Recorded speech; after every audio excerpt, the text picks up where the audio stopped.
Okay, this is Shinji's Boxing Angels, Part 3. Championship circuit had a way of introducing new fighters at the worst possible times. Cherry Bomb was cooling down from a grueling training session when Carney Vell burst through the gym doors with her characteristic lack of subtlety. Okay, you have to meet someone, Carney announced, bouncing on her oversized clown shoes. Do we? Shinji asked nervously from his seat in the corner. He'd learned that Carney's enthusiasm could mean anything from, I found a new pizza place, to, I challenged someone to a fight on a dare. Yes, trust me. The woman who walked in behind Carney was a lot. She wore a sparkly silver and gold bodysuit that looked like it had been designed by someone who'd watched Star Trek while at a disco, which, considering this was Beat Zone, was probably exactly what had happened. Her afro was massive and perfectly styled, decorated with LED clips that blinked in rhythm. Her name was Galaxy Girl, and she moved like she was perpetually dancing. Oh my god, is this him? Galaxy Girl immediately turned to Shinji, eyes wide with excitement. Is this the purple tracksuit guy everyone's been talking about? That's him, Cherry Bomb confirmed. Galaxy Girl didn't hesitate. She walked straight over to Shinji, pulled him up from his chair, and kissed him firmly. Then she turned to Cherry Bomb and did the same. Then Carney Vell. When she pulled back, she grinned. Okay, take me, I'm yours, all of you. There was a moment of silence. Did she just... Shinji started. Yeah, Carney Vell said, beaming. I think we just got a fourth, Galaxy Girl laughed, a sound like disco balls and starlight. Look, I've been fighting in this circuit for 2 years. I've seen your matches, Cherry Bomb. I've watched this guy manage you, and I've watched Carney Vell make people smile while punching them in the face. That's the kind of energy I want in my life.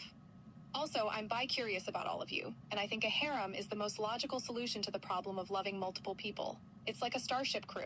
Everyone's got a role, everyone's essential, and together you go where no one's gone before. Did you just use a Star Trek metaphor for polyamory? Shinji asked. I did. I'm Galaxy Girl. It's kind of my thing. She extended her hand. So, are we doing this or what? Cherry Bomb and Carney Vell exchanged a look, then both nodded. Welcome to the family, Cherry Bomb said. Hashtag Part 7, the finishing move. Galaxy Girl's signature finishing move became legendary in Beat Zone.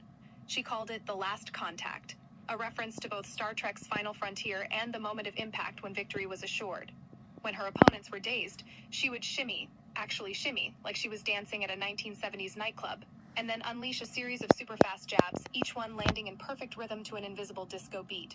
Jab, jab, jab, jab, each punch punctuated by a spin or a twirl, the LEDs on her afro blinking faster and faster until she'd landed what had to be 20 strikes in 5 seconds. Opponents never knew what hit them. By the time the disco music stopped, they were on the canvas. That's illegal, Shinji had said the first time he saw it in training. Only if they can prove it's unnatural, Galaxy Girl countered, already spinning back into a ready stance. And since Beat Zone is literally a dimension where people gain instant boxing knowledge from the universe, and there's a clown girl who punches people while making puns, I think we're past worrying about what's legal. She had a point. Hashtag Part 8, the unexpected discovery. 3 years later. Shinji was walking home from the gym, a routine he'd done thousands of times now, when he noticed something strange in an alley, a cardboard box, and inside it, a child. Not just any child. The child had pale skin, blue-gray hair, and eyes that were ancient and empty in a way that only one person he'd known possessed. REI clone. She was 3 years old, wearing torn clothing, and when Shinji reached toward her, she moved like water. Her tiny fist shot out with precision that would have killed a grown man if she'd been aiming for something vital. Clubber Lang's technique, in a 3-year-old REI clone's body. Easy, easy, Shinji said softly, recognizing the strange violence that came from a confused consciousness in an unfamiliar body. It's okay, what's your name? The child stared at him with those impossible eyes. I don't know, she said quietly, her voice carrying Rei's flat affect. I was created, I fought, then nothing.